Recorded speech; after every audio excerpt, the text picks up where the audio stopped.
Hello everybody, it's Neko from Kitsune and Neko, and today we are going to be playing Guild Wars 2. Well, at least doing the character creation bit, because quite frankly, it's going to take a while.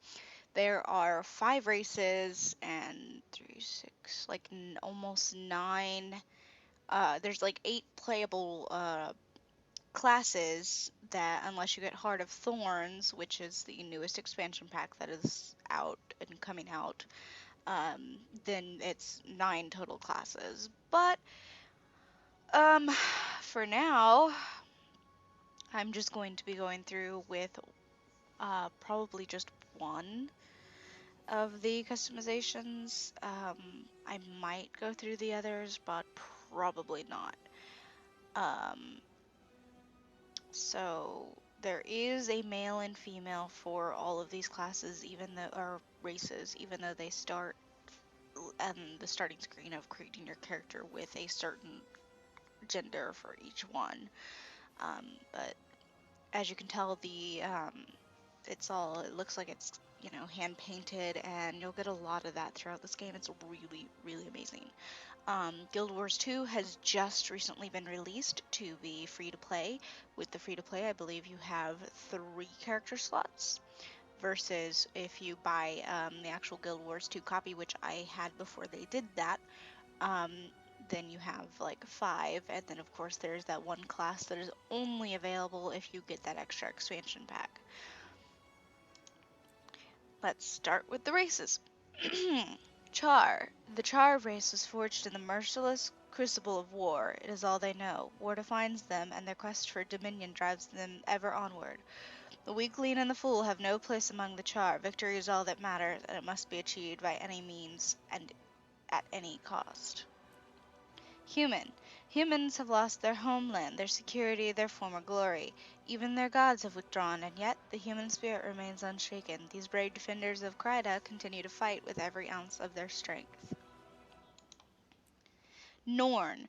This race of towering hunters experienced a great defeat when the ice dragon drove them from their glacial homeland. Nevertheless, they won't let one lost bottle, however punishing, dampen their enthusiasm for life in the hunt. They know that only the ultimate victor achieves legendary rewards. Oh my god, I'm so sorry. Asura. These alchemagical inventors may be short in stature, but they're intellectual giants. Among the Asura it's not the strong who survive, but the clever. Other races believe they should rule by virtue of their power and strength, but they're deluding themselves. In due time, all will serve the Asura. Sylvari. This one's it's so pretty because it's all nature. Sylvari are not born. They awaken beneath the pale tree, with knowledge gleamed in their pre-life dream. These noble beings travel, seeking adventure and pursuing quests. They struggle to balance curiosity with duty, eagerness with chivalry, and warfare with honor. Magic and mystery entwine? I thought, shouldn't that be intertwine? I don't know. To shape the future of this race that has so recently appeared. Um, for me, I tend to go with human because there's also like it changes your class. First of all, your race um, varies what customization options you'll have for your appearance.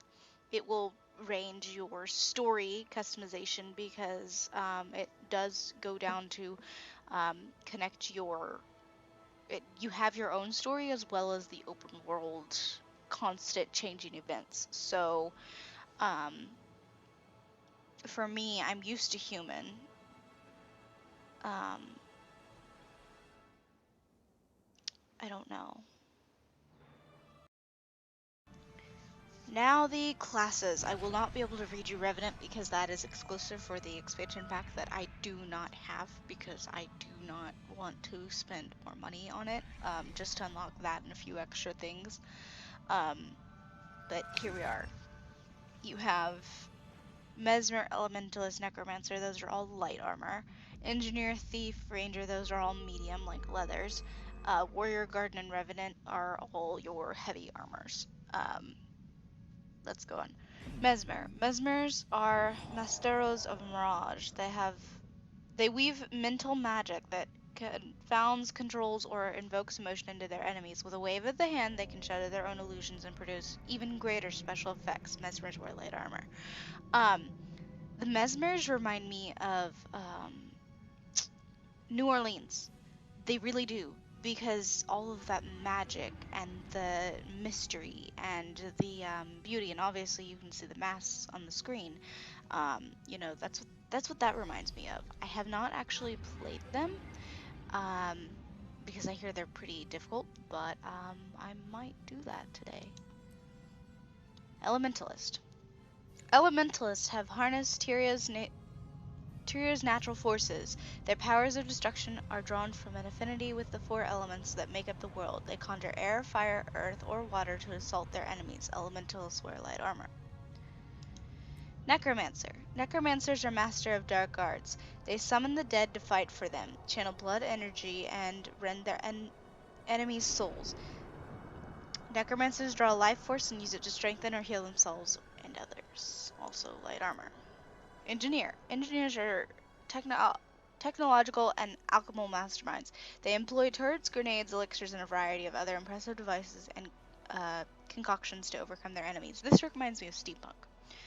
I might go with engineer because it's steampunk, but if I do, I'll probably go a different race for that. Thief. Thieves are adept at the art of stealth. They utilize surprise and shadow to get close to their enemies, and they're deadly in one-on-one combat. They have an affinity for setting traps and going where they were never meant to go. Ranger. Rangers are proficient with the bow. They rely on a keen-eyed, steady hand and the power of nature to slay their targets. They're loyal pets, which rangers tame and train, distract enemies while the rangers strike safely from a distance. I might do ranger, too. I don't know. Guardian. Guardians specialize in protective and defensive magic. A deep sense of loyalty to their allies fuels their passionate power. They're also skilled with a variety of weapons which they put to good use against their enemies. Warrior. Warriors are masters of martial skills. They rely on speed, strength, toughness, and heavy armor to survive.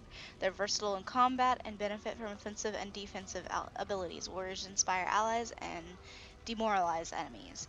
I don't know if I want to do engineer, because it's steampunk, or mesmer, because it's just so beautiful.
Okay. Okay. This has to do with my class, not my race. Because I chose Ranger. My pet Blank fights at my side and guards my back. Stalker. My stalker is my dear friend. It is quiet, still, and as quick as an arrow from a bow. Its intelligence shows in its eyes. Bear. My bear and I fight as a single unit. It takes only the slightest gesture to move. Oh, to give command, and then we're tearing through our enemies. Or Drake. I tamed my Drake when it was a hatchling. Now it follows me everywhere. It has proven itself relentless and powerful friend. Obviously, I'm gonna go with the stalker because it's a kitty cat. Trouble may follow me, but I use my Blank to overcome it. Charm. I'm charming. No one can resist me when I'm at my best. I know just what to say to lighten the mood or bolster courage. Dignity. I'm dignified even when up to my ears in mud. It's what makes people respect me. A serious, thoughtful demeanor is the route to success. Ferocity. I'm ferocious. Threatening violence gets me further than anything else. I'm a natural, though I do try to use my powers to intimidate for good.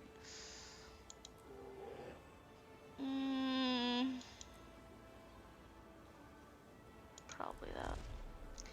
I was raised Blank. Street rat. I grew up poor on the streets, living hand to mouth. Every day was a challenge, but like I tell my old buddy Quinn, if it doesn't kill you, it makes you stronger. I've worked hard to change my luck, but I've still got a long way to go. This determines your story.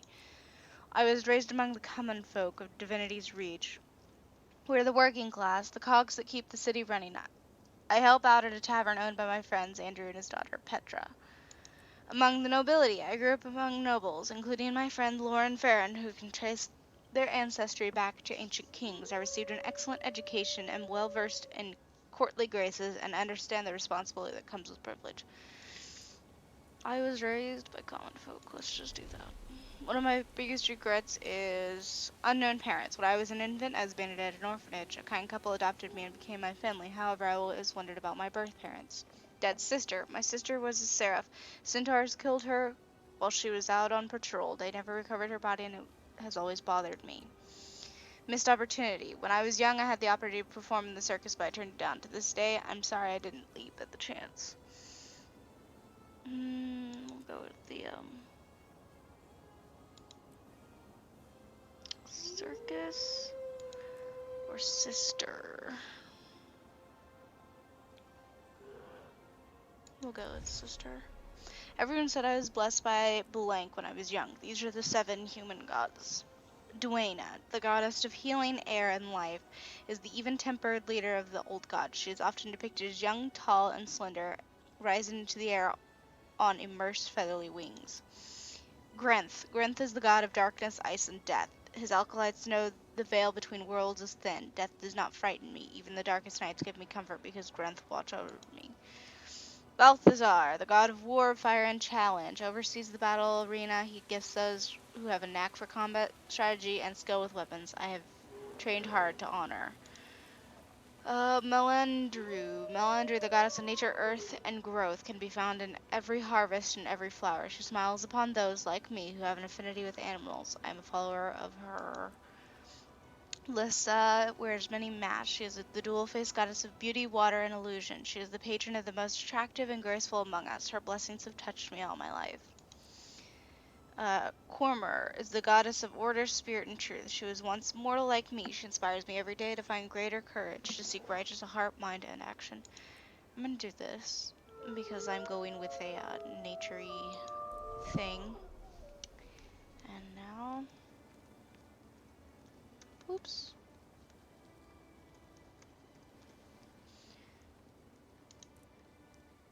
You can have spaces in your name and have 2 names, or you can have just the one.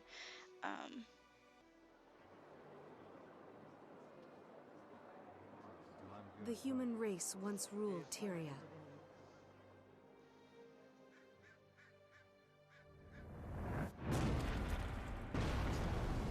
Now, we struggle to hold our ground.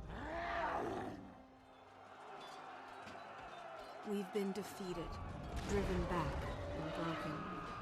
But we will not surrender. So many nations have fallen. Only Kryta still stands. Our faith is strong, despite the silence of the six gods. Oops, 6, my bad. With courage, we'll make our stand in divinity's reach.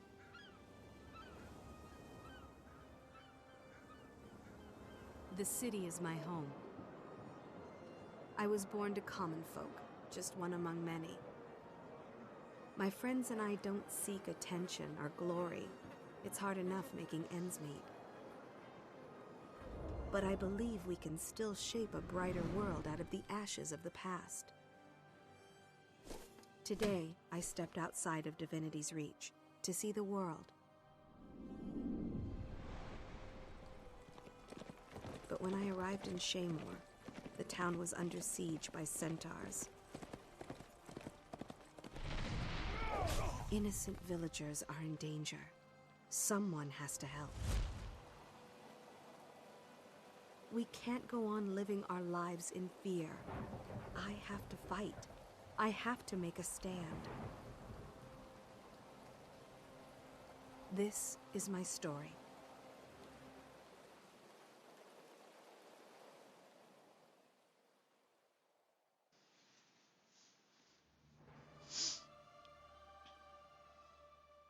And that would be your introductory thing, which also varies on class, race, gender, etc., etc.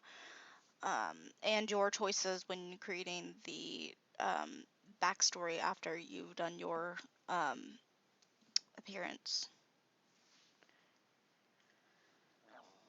I think it's quite fun to be able to, I mean, it is worth the replay factor because all of the different options that you can do. As you can see, there's a little chest in the bottom right corner of my screen. You're not going to have that because that's my daily login, unless you have already played before. I don't know. But if you're just now starting up, you're not going to have that in your corner. But, yeah. This has been Guild Wars 2 character creation. And I hope it gave you at least a little bit of idea before you download the game of, do I really want to go through it? Do I really like it so far? Is the character creation up to my par? Because I know some people don't care, some people care intensely, but we will get to actual gameplay in the next video. This is me, signing off. Bye-bye!